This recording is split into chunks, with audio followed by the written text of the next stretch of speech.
In this video, you'll learn how to add your first page in your first element to display data in your Knack app. Pages are where your users interact with your app. Think of them like screens on a website, each one showing data or letting users take action. There are two main page types. Start pages are your main navigation. They appear in your page menu. Child pages are linked from other pages and don't appear in the main menu. Think of them as details or action pages. Pages can also be protected to require user login, but for this demo, we'll create public pages that anyone can access. Let's add our first start page. Navigate to Pages. In our project management app, we want to add a page and show all of our project records. By default, Knack adds a home page for you. For this demo, we'll add a new page. To get started, click the plus page button here.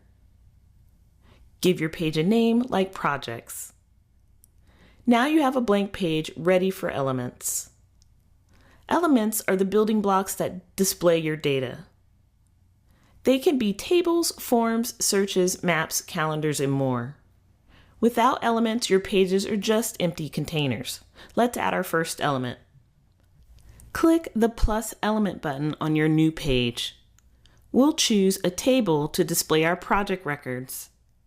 Select the Projects table, click Add Element.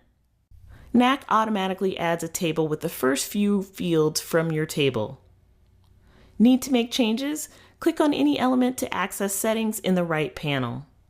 The same goes for pages. Click the three dots next to the page name for page settings. That's it. You've just added your first page and element in Knack. You've got a working page displaying your data. Next, we'll explore customizing the look and feel of your app and how to view and share your app. Until next time, happy knacking!